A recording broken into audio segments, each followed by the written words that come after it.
Hey, it's Jose Galison of No Way Jose. You can find me on the No Way Jose YouTube channel. You can also find me on all the major podcatchers and Odyssey as well. Today, my guest is James Jenneman of the Blackbird Podcast. I have Reed Coverdale of the Naturalist Capitalist and TopLobsta of TopLobsta.com. He's the art dude. I was supposed to have Clint, but he that kind of fell through. He was having audio issues today, so we're rolling with 4 for now.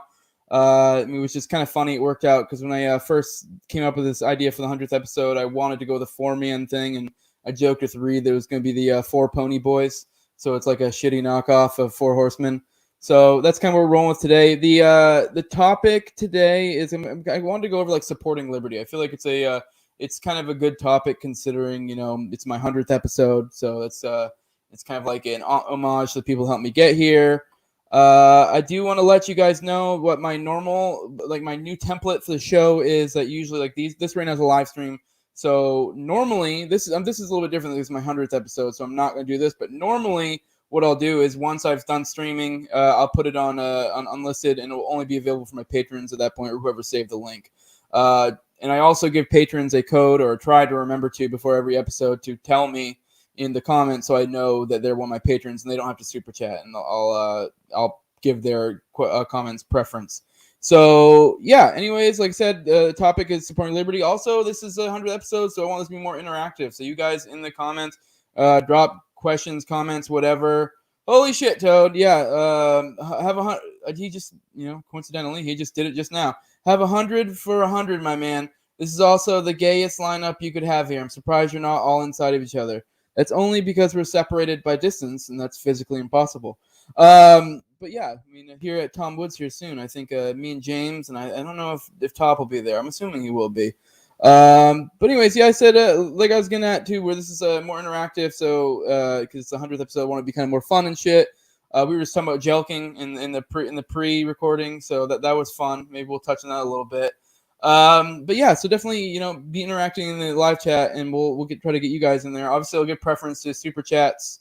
As always, I like money. Patreon.com says No Way Jose 2020. TopLobsta, he is here. You should go check out his clothes and all of his apparel at TopLobsta.com. With that, let's go ahead and bring these homos in. What's up, guys? Holy shit, Popo over here. Oh yeah, that's my parents' ghetto neighborhood. Yeah, James is not at his normal recording locations, and I mean he's pulling a Reed right now. Yeah, this sort of is my normal, recording location, but it's just a different place all the time. So I swear, if you look more professional in the next episode with Siraj, I'm gonna be really upset. Bring up like a backdrop and everything. Nope. Yeah, Reed's gonna come in. He's like really professional when he comes in looking wet. He doesn't look wet today. Yeah. So the secret to success on a YouTube channel is setting the bar really low so that you can meet it every time, and that's what I do. So. That's great. You are a corny grifter, Reed. That's true. Yeah. Nothing interesting to say either. So. Yeah. Oh my god, brutal. that was so good. I mean, I blocked him too because he just randomly out of nowhere came at me for no reason. So for those in the know, I'm not going to go too much into it because I'm not even really trying to drag him because we always had good interactions. I don't know if he's just unwell. It's just weird. You saw I had good interactions too. Yeah. Like it was interesting, and he wanted to talk. Then I went from that to not interesting to nothing to say. So yeah, he's one of my favorite people in the world, to be honest. Like I aside from some of the just kind of awful things he says to and about people. We've had nothing but pleasant interactions between the two of us. Same here before, and then he just sniped at me for no fucking reason. I was like, I don't need this kind of schizo shit. This is super inside baseball, though. Yeah. I don't even know who you're talking about. Yeah. Oh, good. See, that's me usually. I usually have no idea who anybody's talking about. Like that dude that was supposedly beating up his wife that you guys were all tied up in. No idea who that guy is, and I love that. Why platform riggers? Well, no, he's a trucker. Oh, we're truckers. I don't. Yeah, it's a different profession. Retard. All right, Jermaine Vincent, 1, 2, 3, 4, 5. Let's begin. Congrats on 100 episodes, bud. Damn. But here's the 1,900 more. Keep the good work. Yeah, I appreciate it, dude. Yeah, like all these. Keep giving me money, people. I like that. I do appreciate that, though. It really does mean a lot that you guys are here doing that. But yeah, now let's go ahead and get into it. We'll do the generic, we'll introduce themselves, but I do kind of want you guys to intro yourselves and kind of tailor your message to kind of how we know each other and then kind of how you've come up in the movement. Because what I really want to focus on here is how you like kind of supporting liberty and how we can help each other. Because I do think, and I'll kind of tie this into some other topics as we go, and I think it'll become more clear what I'm getting at. But I'll let you guys go. I'll let James go first, since we were kind of we came up together. That's why I thought of you, because we were OGs starting from the bottom, and now we're here. So, were we on each other's? We were in each other's like first few episodes. I know. I think you might have been actually my second interview. So what am I doing? Am I answering the question, what's supporting liberty to me, or what's the deal? Well, just like an intro of yourself. Oh, okay, how you've come great, up through the movement, and then kind of like then focusing on that kind of that a little bit, because you can kind of sure. How people have helped you out through how people in this movement have been accommodating or not, kind of thing, stuff like that. So yeah, thank you, Drew, for calling us handsome too. Yes. I know he's the most handsome. I'm of course he does. It's the mustache.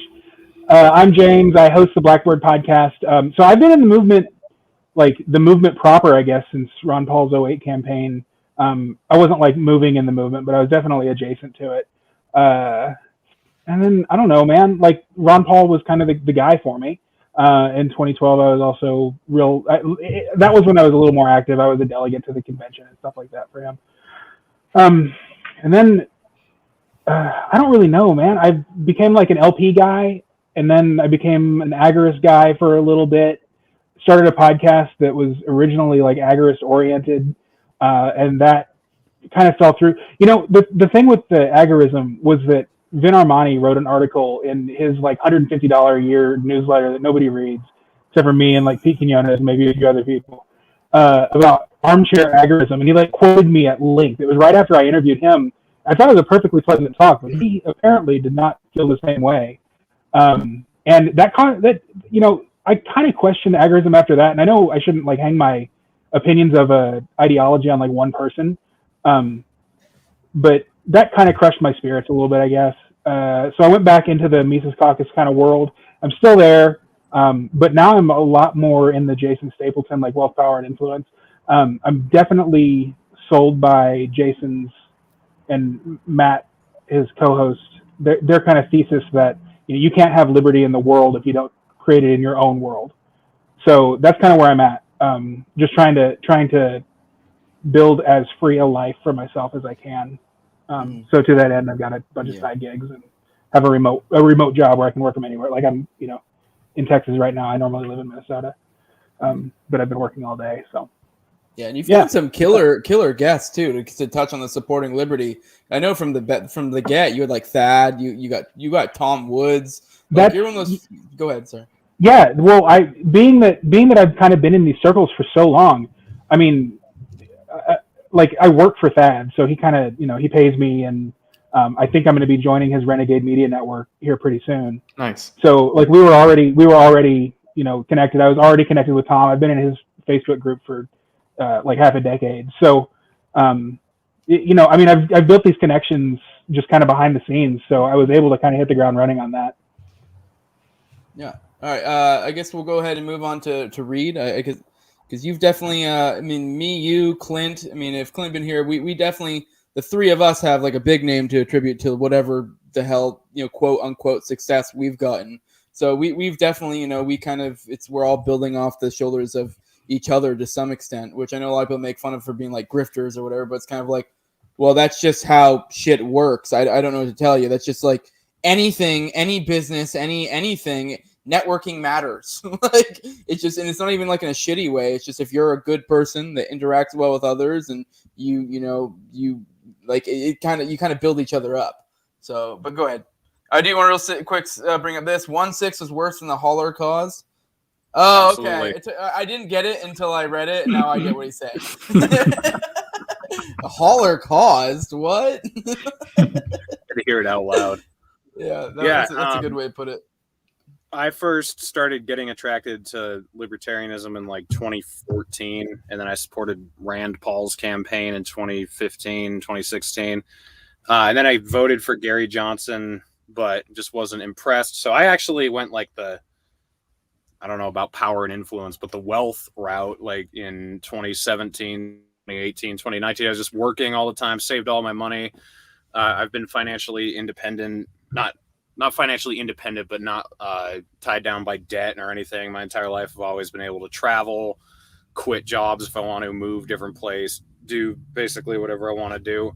But then in 2020, I started feeling like, okay, now I actually have to get involved politically because of everything that's going on. Like I hadn't been involved, but I was realizing the longer you stay uninvolved, the quicker they're going to show up your front door eventually, no matter what you do. So, I actually got back into the Libertarian Party last year, and the beginning of my show was really just having libertarian candidates on all around the country who were running in Congress or for governor or state legislatures. I had I think I had like 20 people on or something from all over the country.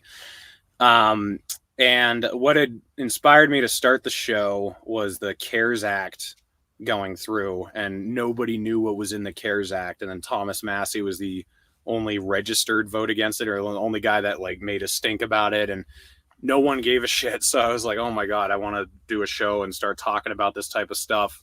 And then when the COVID relief bill went through in the end of last year, that kind of just blackpilled me because it was the same exact thing, almost the same size bill, even more waste. And everyone was just like, well, am I going to have my $600 for Christmas? And so I got really depressed, and I thought about maybe the Libertarian Party, the Liberty Movement is just a joke. Maybe we should be trying something else. And then in the beginning of January, I basically put out this tweet.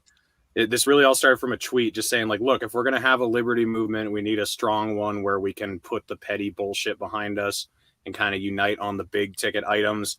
And I tagged a bunch of people in it, and then it just blew up. And that's how I got to know Dave Smith and Phil LeBon and a lot of the up high guys. And Dave started networking with me. He started sending me messages, and we were in this group chat, and then we did videos together, and Dave really promoted me big time. That's kind of how I had this rise. And then Ryan Dawson's the other guy. I've had him on quite a bit because he lost his channel in January of this year. So he comes on my show all the time. He promotes me. I try to promote him. And I don't know, the original reason I started the channel was over what's going on in Congress.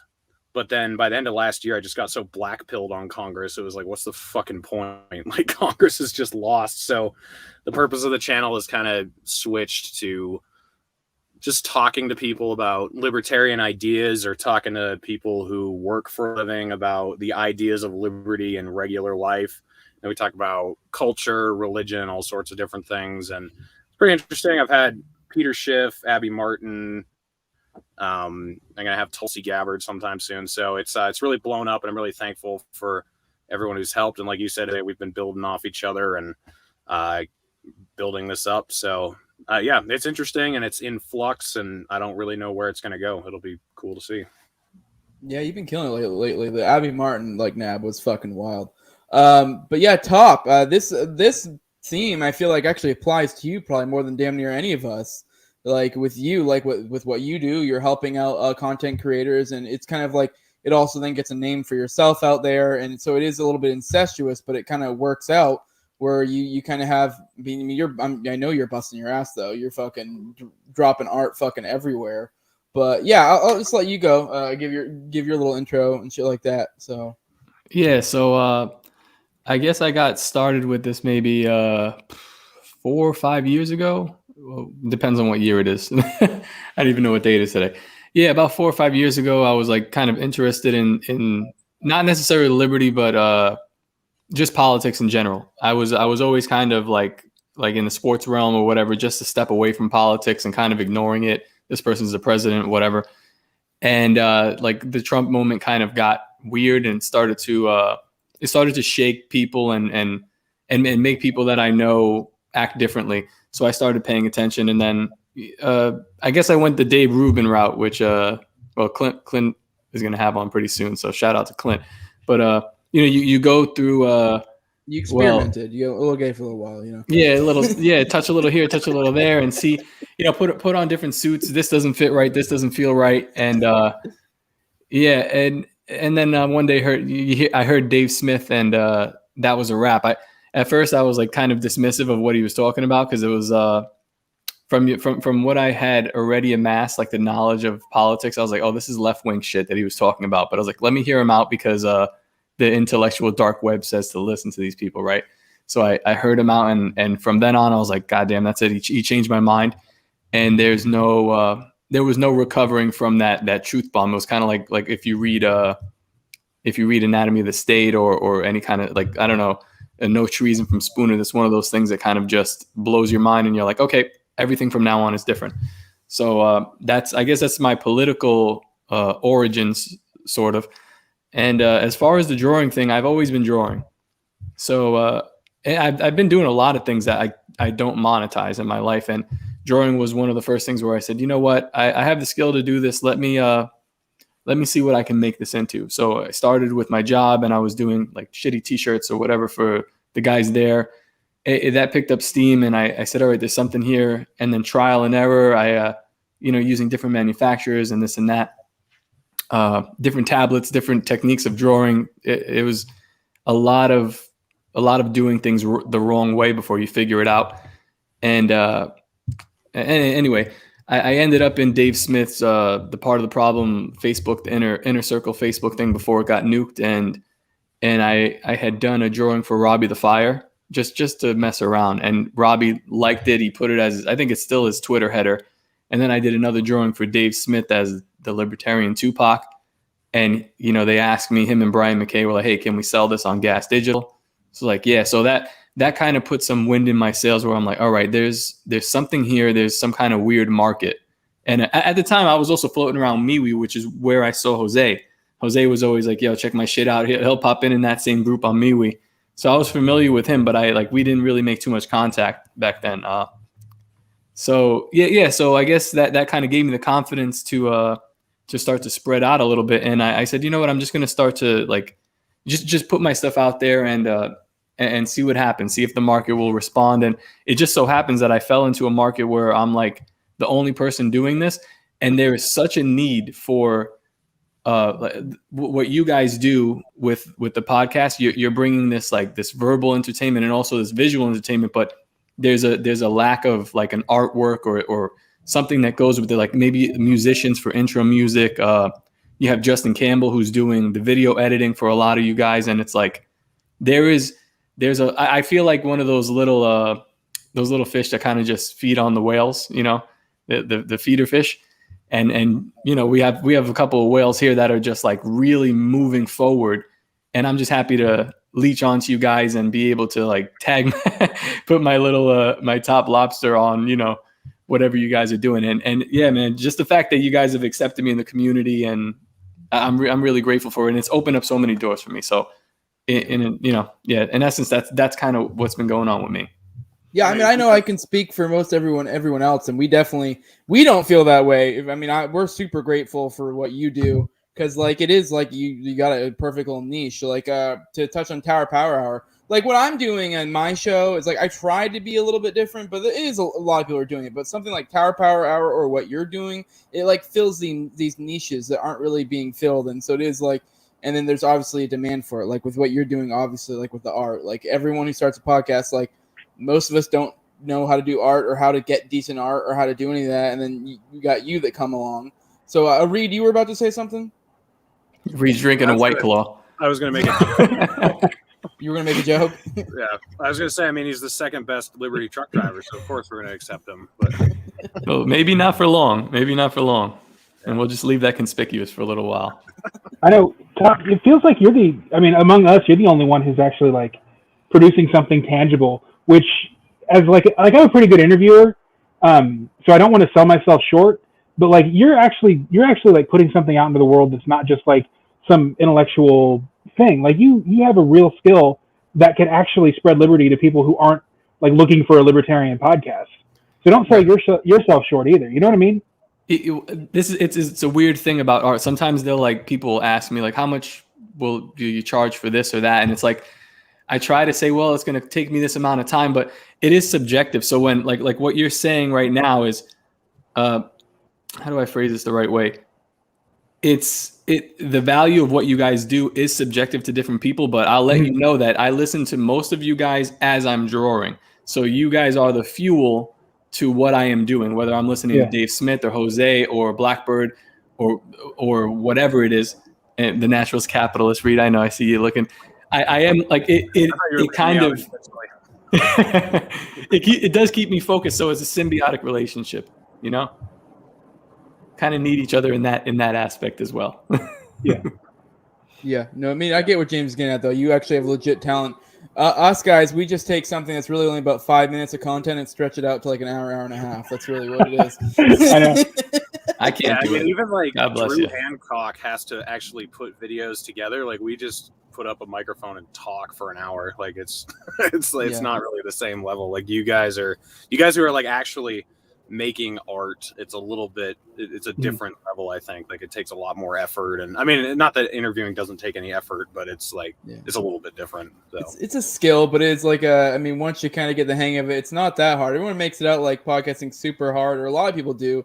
I feel like it's funny seeing the expectations some people have, but it is like it is. I don't know. It really is for like, you know, especially if you're doing like an interview thing, you find someone who find a topic you want to talk about, find someone who's good at that topic, and then what do you think about this topic? And then you let them talk. Like, say you have Scott Horton, you can just ask like 2 questions and just sit there like an idiot for an hour. And just, or Ryan Dawson. Yeah, exactly. Yeah, Ryan, So, you don't even have to say anything to Ryan. You just like have him on and he'll start going, and you have to like interrupt him for 30 seconds until he stops talking, and then be like, Ryan, I wanted to ask this.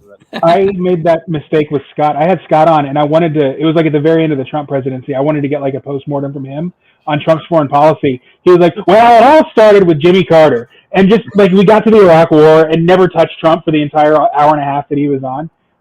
So I guess part of the skill of like interviewing too is knowing when to interrupt the person, which I hadn't quite grown that muscle at that point. Well, yeah, it's weird. Like the first time I had Ryan on, I think I said like 10 words over an hour and a half.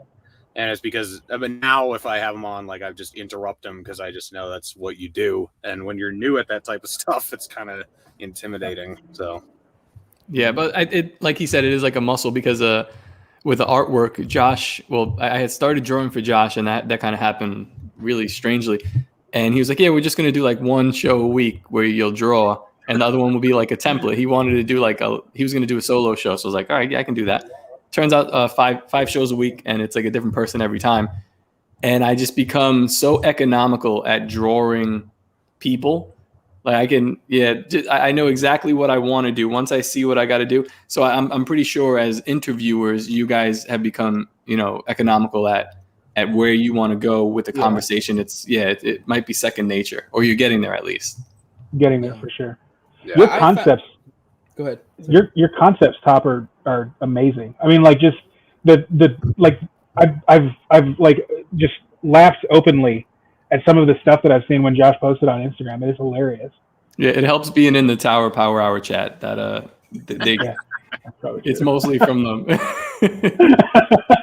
Dude, your Jackman radio special poster, that was amazing. Like shooting the plane down with Epstein and Bill Clinton and everything. That was all from Eric's mind. That one, I'm sure, but the visual representation was amazing. So the shoe one's pretty infamous, I think. I mean, that's probably the best one. That was your idea, Jose. Yeah, that's why I brought it up. No, I'm just kidding. I actually forgot to you mentioned it. It's funny too. We talk behind the scenes. A lot of times there is this collaboration of like, well, that's cool. This is cool, and then you kind of pump out something, and then sometimes it will just be something that like, here you go, and it's fucking dope. Like the thumbnail you gave me today was just like I don't even know why the fuck you did it. Just out of nowhere. I was like, I didn't even ask. I was like, aw, because I love you. Yeah, that was fucking sweet, and it's fucking cool. Like if you guys look at this this thumbnail, he just added just on for shits and gigs, just threw that together, and it looks fucking dope, trippy as hell. I said it looks like Dragon Ball, like I'm dropping like a spirit bomb or some shit. For any of you anime nerds who understand that, so yeah, it looks like I'm doing some like weird fucking weeb shit. So I felt so bad because he made a great. Oh God, don't bring this up. He made a great thumbnail for the 4 Horsemen #3 with Dave Smith. And so I posted it on Twitter, and then Dave didn't retweet it, even though I tagged him in it. And then Ryan saw it, and he was like, "I'm not short and fat."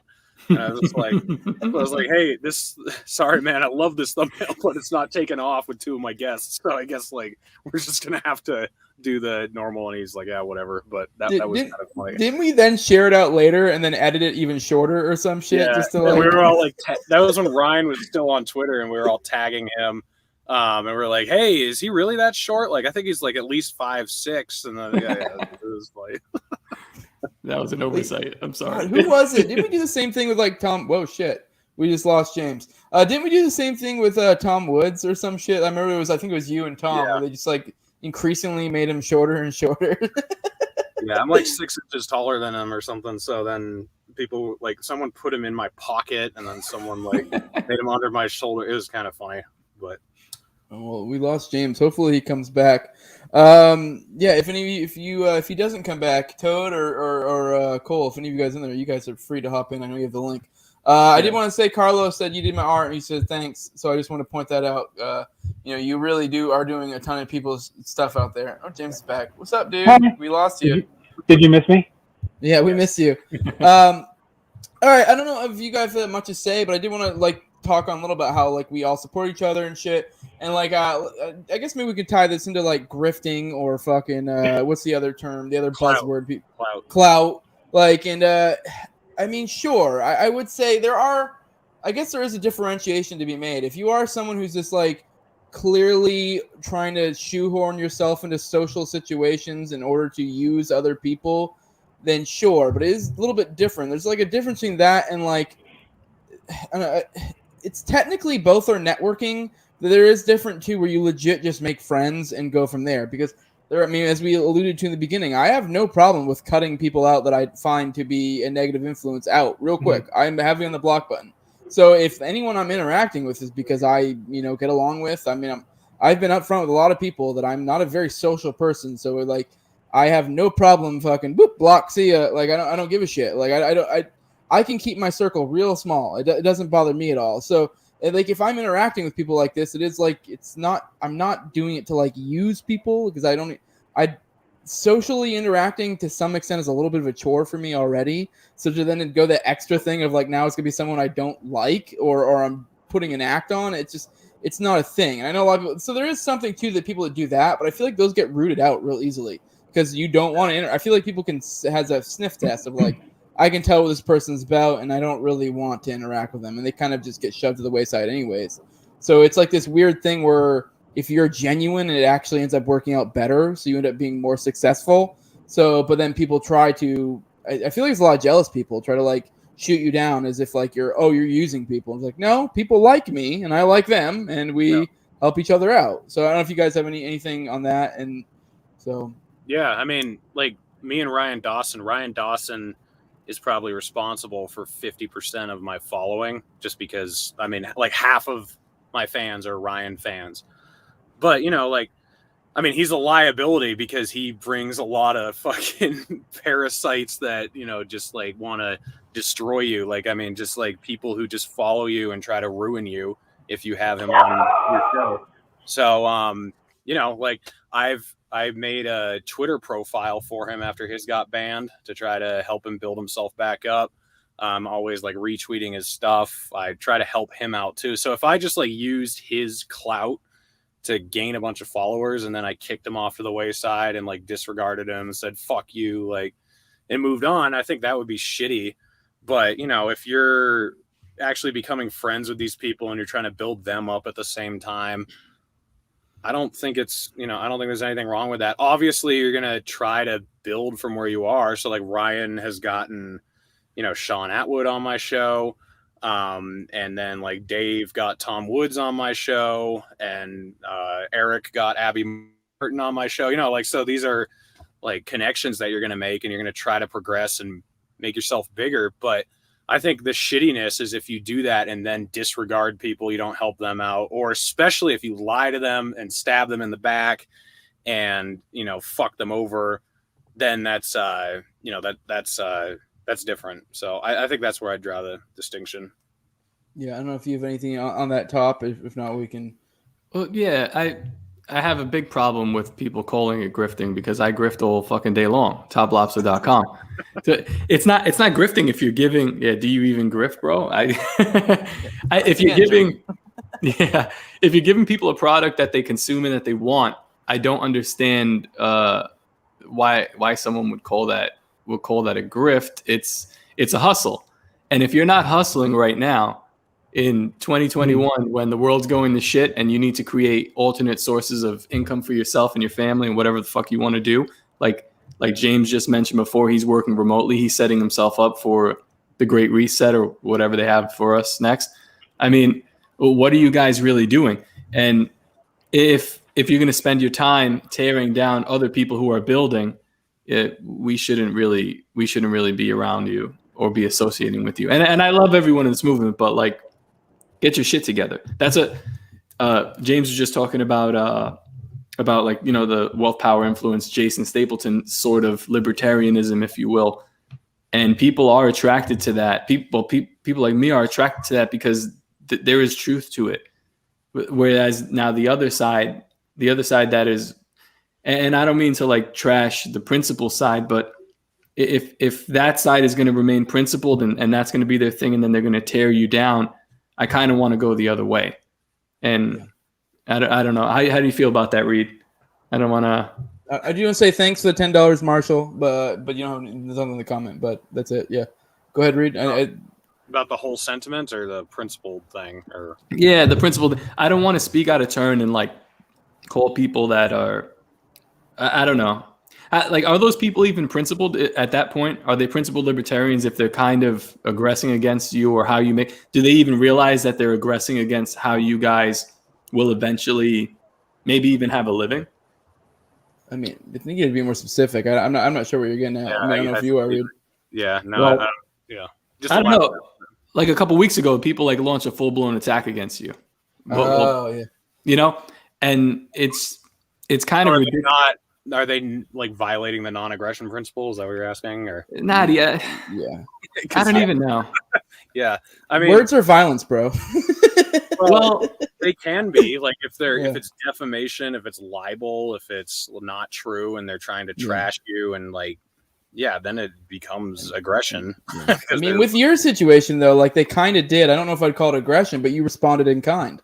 I mean, we're not going to go into the specifics of that, but yeah. Go ahead. Yeah, I mean, I will. Like, especially with that situation, I gave plenty of warning what I was going to do and gave plenty of opportunity for reconciliation, and it didn't take place. So then I brought the hammer down.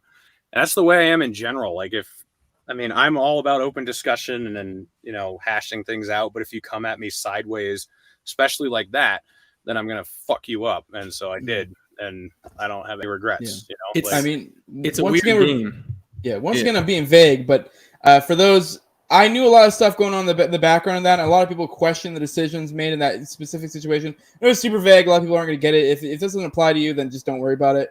But I can tell you for sure, because I knew a lot of stuff going on in the background, Reed took the utmost diligence to handle things as quietly as possible, and to be like, hey, you guys are like straight up lying about me and shit like that. And you know, so a lot of people were like, oh, this was a little bit inappropriate in how hard you came down. And it was like, literally, Reed was nothing but factual.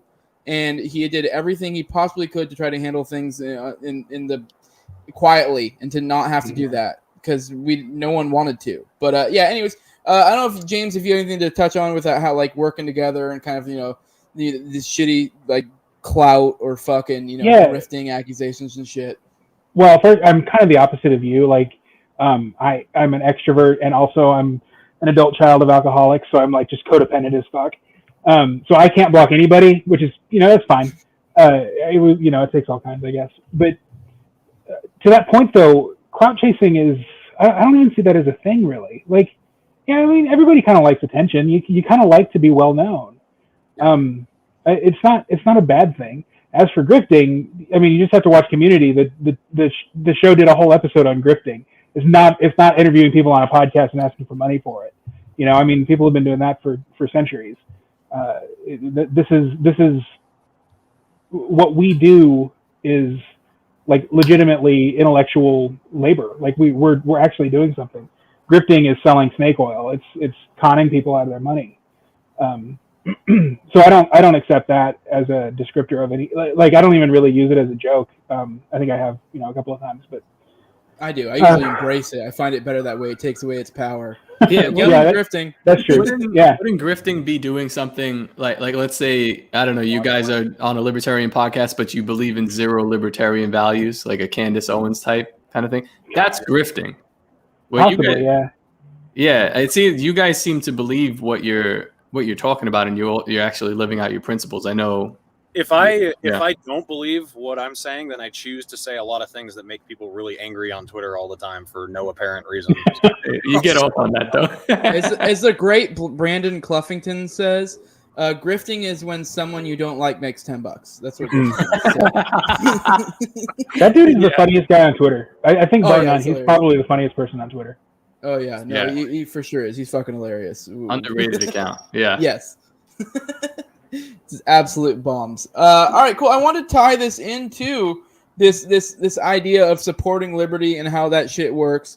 I want to tie it into the current situation we're going through with all this COVID stuff. So I think I'm going to start out with like the vax passports, which I know that's not an issue in every state, but I know there was a big issue a while ago, which I kind of wish Clint had been here because it kind of does apply to him.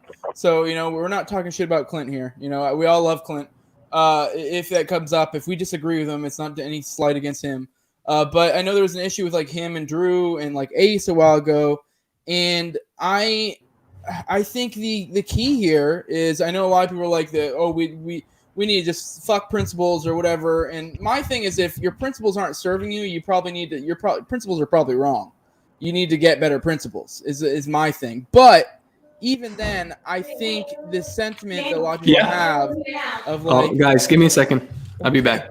Oh, you're good. That we need to like fuck over principles is wrong. I think a lot of this can be solved through supporting each other. So like I made a comparison, I think a while ago, to a few people and to like the MLK and the fucking like the Malcolm X. Like Malcolm X, what he wanted to do was essentially he wanted like the black people to have like a separate economy almost.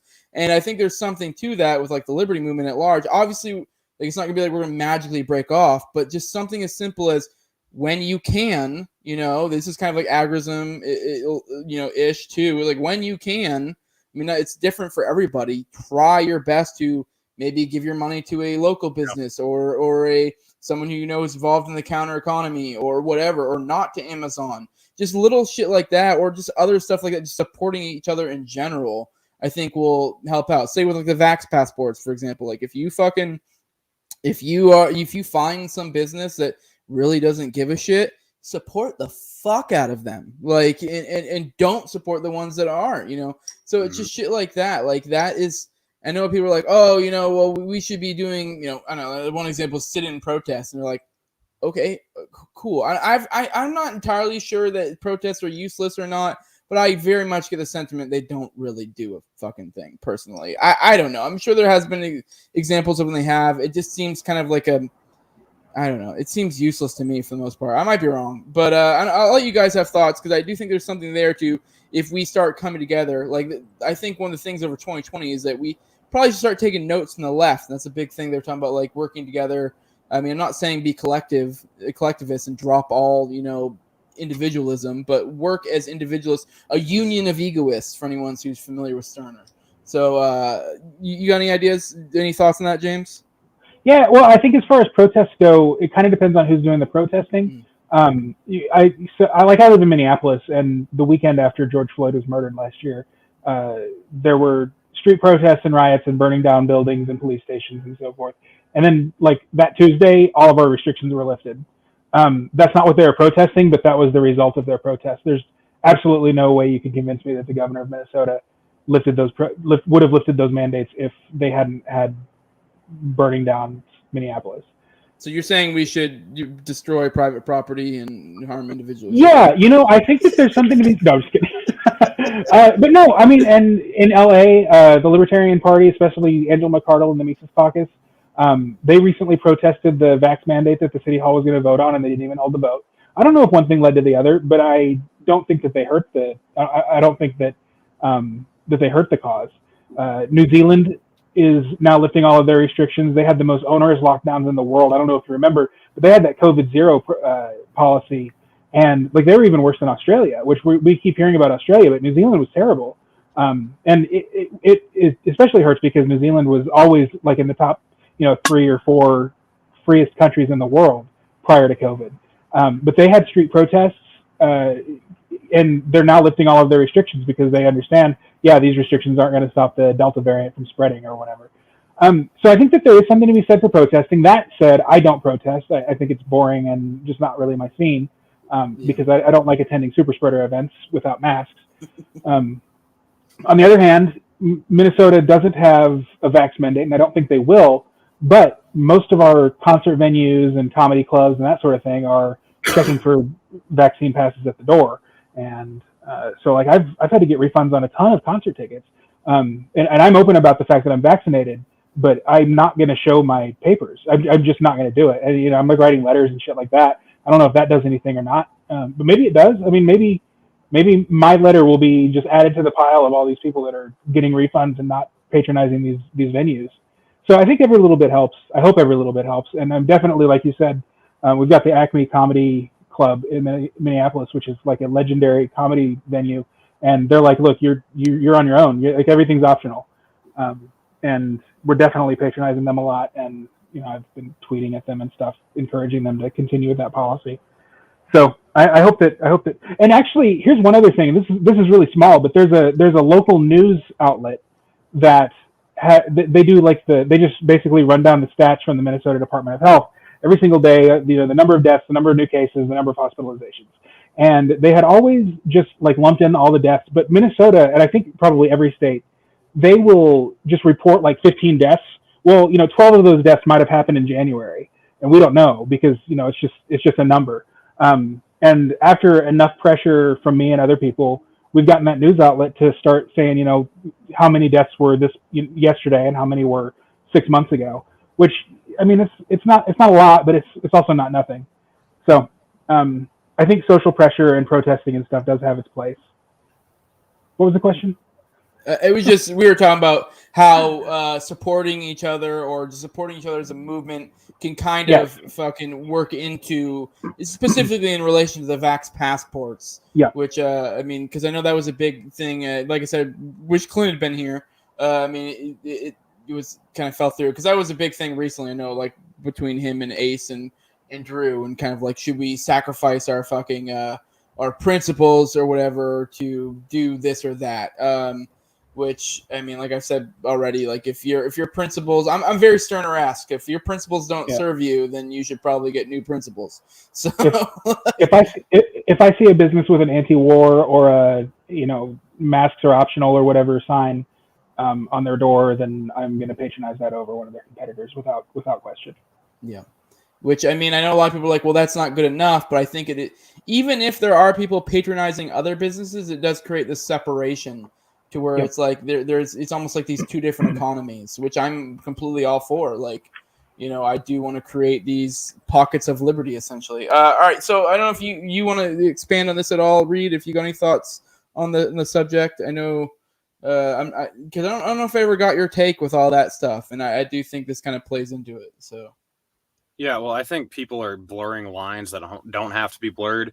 Yep. I think you can oppose government mandates without supporting other government mandates. And I just did that on, what is it, only Tuesday today? Yeah, so yesterday in Utah, the Business Interim Committee of Utah wanted to hear what the citizens of Utah thought about mandatory vaccinations.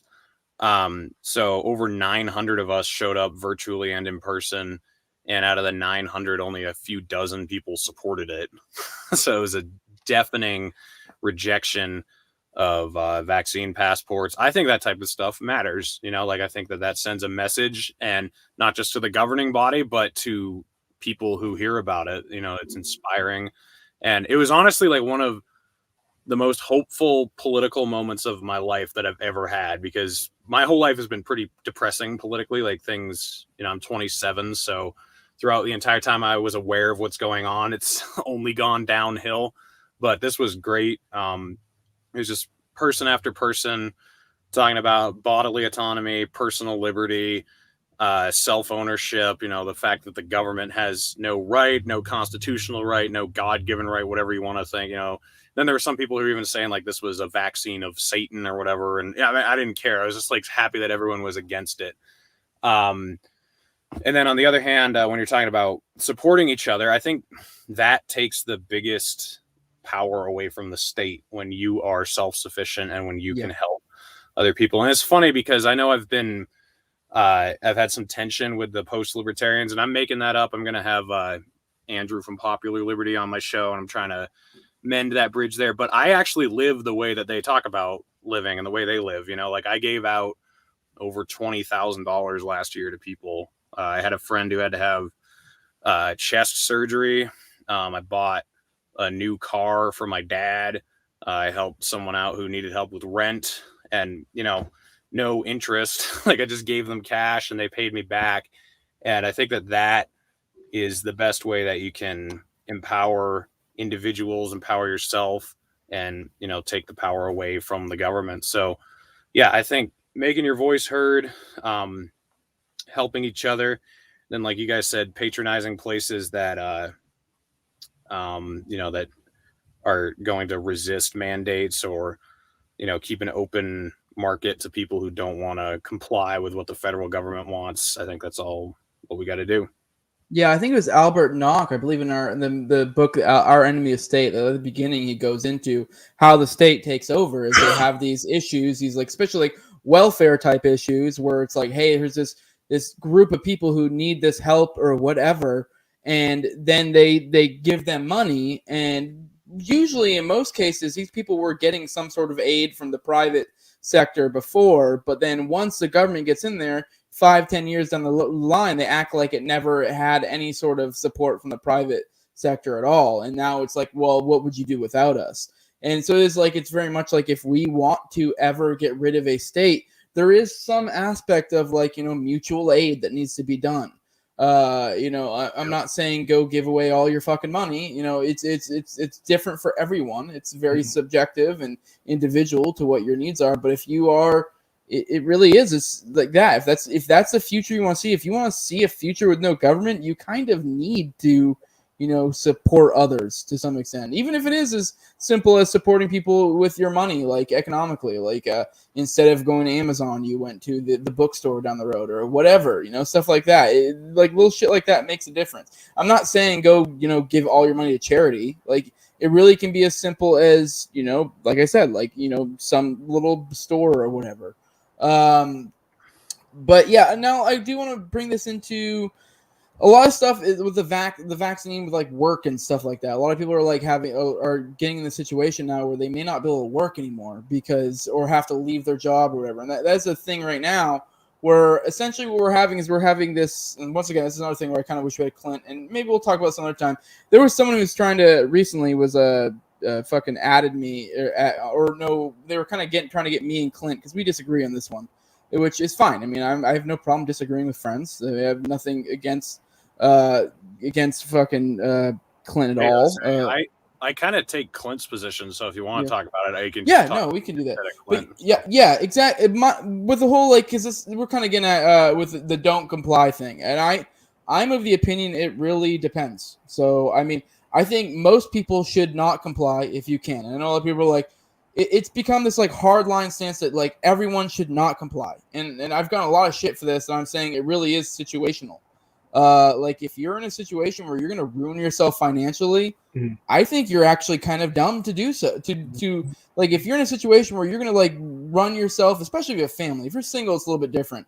If you're single, in most cases, if you have skills, stuff like that, you have stuff you can fall back on.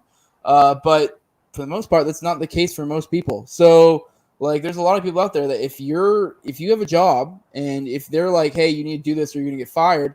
And if you're going to if you say you already have debt or whatever, if you're going to ruin yourself financially, it's not the greatest idea, especially if you have family. It's individual is my point, is what I'm getting at. And I think sometimes it's almost silly to not go along, essentially. Polo said, Jose, you die a martyr or you're dead to me.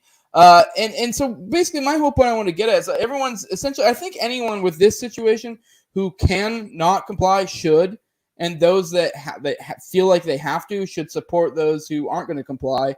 And then on top of that, I think this is it was Magnus in the video who said mutual aid. So if you're in a situation, so I think those who are able to should start doing shit, because I feel like most people don't want to comply. So that like it's just some people feel like they kind of have to because of their given situation, which it does kind of blur the lines, because it is like, you know, it's like, well, this isn't necessarily the government doing it. So it's like, oh, well, you can just get a different job. But it's different for everyone. That's easy to say. You know what I mean? For a lot of people to be like, oh, just get a different job. It's like, well, you don't know the fucking situation. So it's as simple as like, it really is individual. So I don't know if you have anything to that, because the whole point I was getting at was like supporting each other and shit like that. So, and I'm not even saying that like people should comply. This is not an endorsement of compliance at all. I'm just saying it's different for everyone. Just like I wouldn't say everyone should.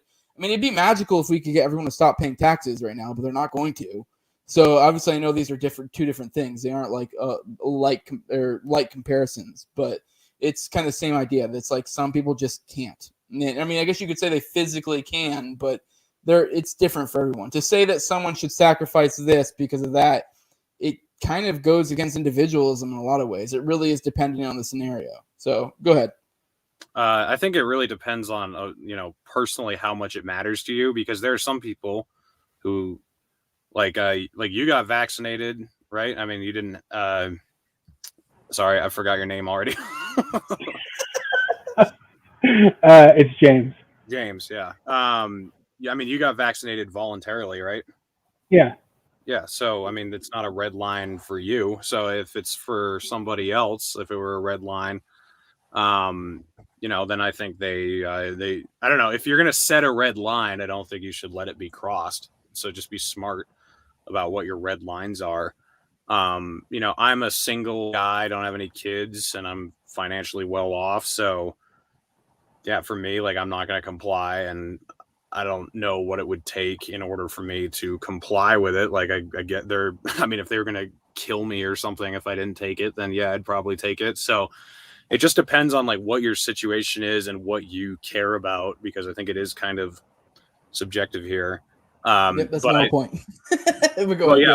What I'm saying is like, you should be smart with what you set your red lines to be, but you shouldn't violate those red lines. You know what I'm saying? Like, you got to be like, this is the line that I will not cross, and then you have to actually stick to it. I don't know if you'd agree with that, but.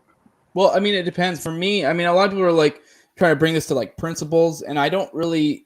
I don't know. I guess for me, my ultimate principle is my family. So I'll be honest. A lot of people say this is just me like coping. I actually would have this opinion before, but like for my thing is like I may need to. I'm doing everything I can. I'm dragging my feet in every way I can, but I may have to for my situation, for healthcare reasons, to be able to keep my healthcare. And my wife is literally an epileptic, so if we're not able to afford her medication, she will fucking twitch out. So like, but. Sorry, I got zoned out. I saw a text from my wife. But anyways, yeah, I mean, for me, that's the current situation. If I walk away, I'm doing everything I can to, be able to. I got multiple hustles going on. I'm trying my best to not be able to, but, the government's also got their dirty dick beaters in the fucking healthcare system. So they've kind of screwed that all up. So it's like, it's borderline impossible for me to be able to afford private health insurance on my own and to be able to get the medication that my wife needs. And obviously every situation is different. So I do think if you're like a single guy with a good job and a skill set that's applicable in other spots, I think you're kind of retarded if you comply and you don't want to be vaccinated. It's kind of like, well, why would you just not make a stand and just like, but it's different for everybody. So, I mean, it's extra annoying for me because I've literally had COVID. So there's no medical reason whatsoever that I would need to. But yeah, anyways, my point I'm getting at is I'm kind of zoned out. You can go ahead though. You have something to say? James? Yeah. Well, I do. I think like in the big picture, mass noncompliance is probably for the best. But at the individual level, like I aspire to be what I forgot the author's name, but I don't know. Curtis Yarvin's been writing about it a lot lately. The kind of the path of the anarch, the sort of the antithesis of the monarch, the person who doesn't have a ruler, but on the individual level. It's not like an anarchist who thinks that there should be no rulers on the grand scheme. It's just a person who doesn't have a ruler. And if that means kind of forging your own path by taking a vaccine that you don't necessarily need, but it will benefit you in the long run in other ways, then go for it. You know, like I don't see it as you. I think a lot of people see if you, Jose, who is like a wannabe influencer in the liberty movement, if you compromise this principle, then you're a traitor to the cause. But in reality, you have to be true to Jose. You have to do what's best for you, not what's best for the cause. Where like somebody above in the chat said Clint's not a socialist, so it doesn't make sense. And that's right. Like, we're not socialists. We don't have collective morals here. There are certain libertarian principles that we shouldn't violate, but that doesn't make us traitors to some like movement or whatever if we violate those. And I don't even think that getting the vaccine because your insurance provider says you need to rises to the level of compromising principles. Now, that being said, I do think that mass noncompliance is better in the grand scheme of things. Which, I mean, So, I know I was kind of getting at too. If you want that mass non-compliance, I think this chilling effect that we're kind of having in the movement of people like me who say stuff like, hey, maybe for some people the better option is to do it. It depends. I think most people should not comply. If you can not comply, I think you should not comply. But we need to be cognizant of there are people who feel like they need to, and it is an individual thing. So if you want to, like, you can have this chilling effect of everybody, you must comply, you must comply, you must comply, and kind of be borderline shitty to people. But all you're going to do is you're creating a chilling effect, and now these people just aren't going to talk about it. They're still going to make the same decision one way or another.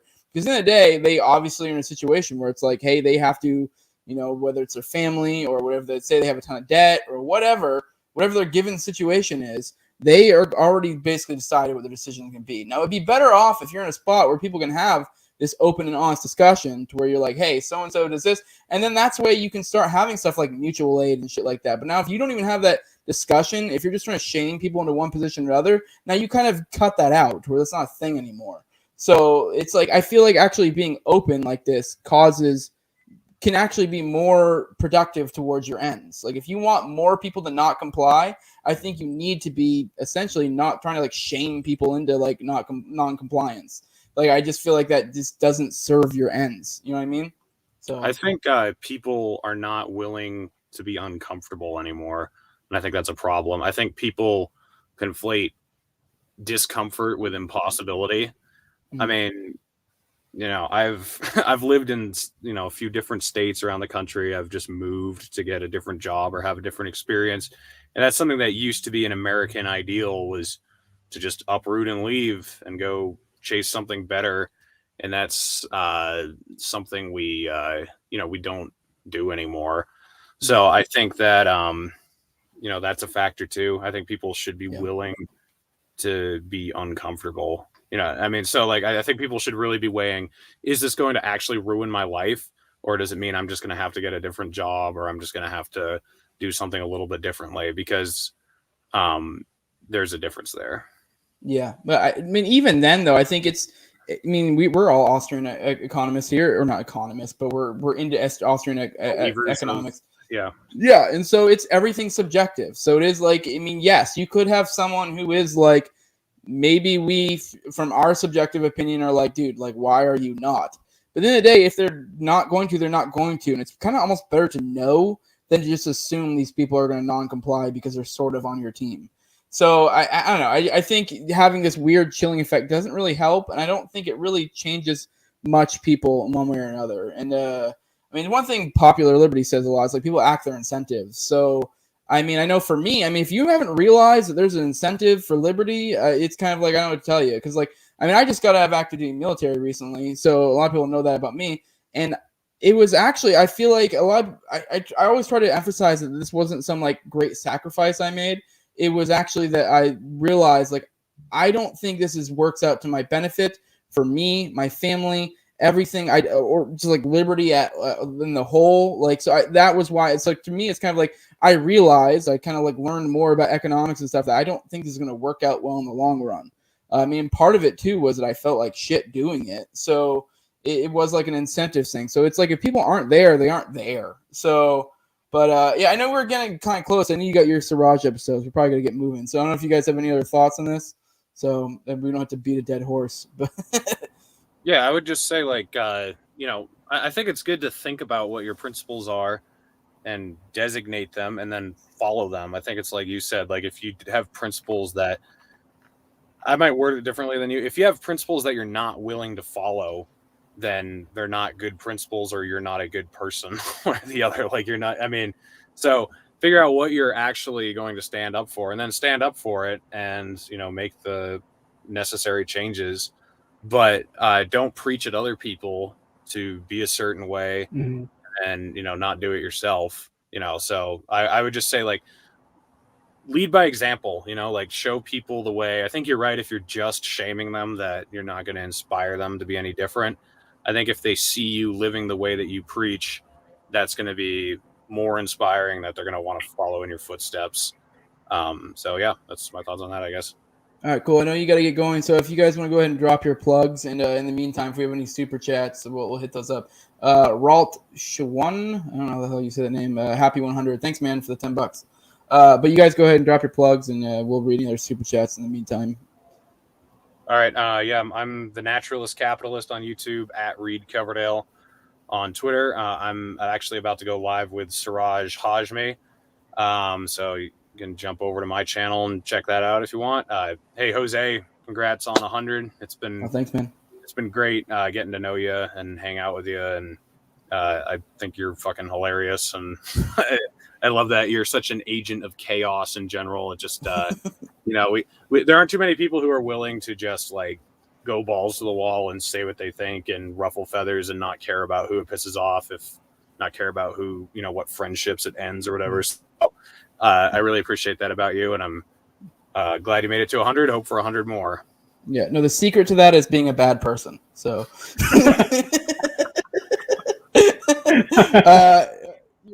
go ahead, James. And yeah, I appreciate it, Reed. I definitely, you were probably like my big break. I mean, I can't remember if it was you or Josh's show I went on first, but it was one of you guys'. So that was like probably the biggest show I'd been on.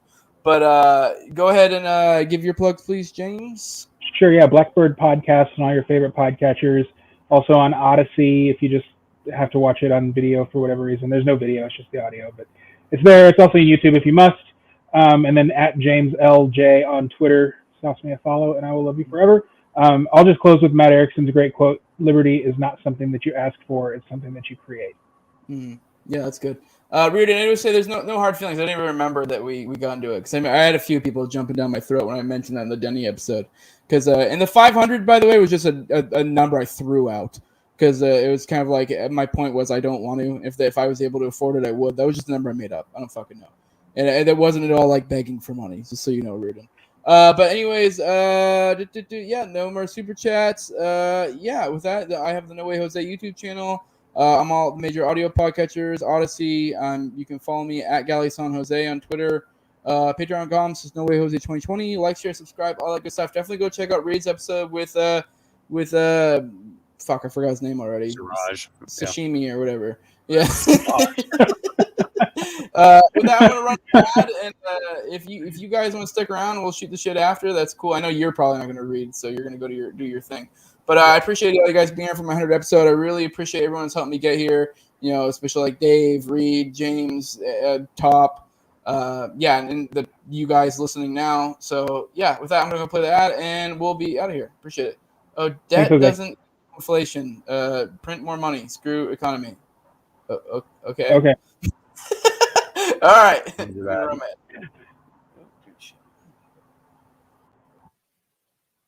If you love playing fantasy football but struggle to find the right resource to help with your research, the guys at Football Insider Edge have you covered. Whether you are a season-long player, focused on DraftKings or FanDuel contests, or just like to make the occasional wager each week on a couple of games, Football Insider Edge provides you with the research tools and in-depth analysis to take your game to the next level. With their proprietary model, matchup charts, and industry award-winning content, the team at Football Insider Edge have devoted themselves to educating their subscribers, helping them improve their play, and a few special moments winning life-changing money. They are proud of the community they've built through weekly interaction on their Slack chat channel and take great pride in helping others to achieve their goals of becoming better fantasy players.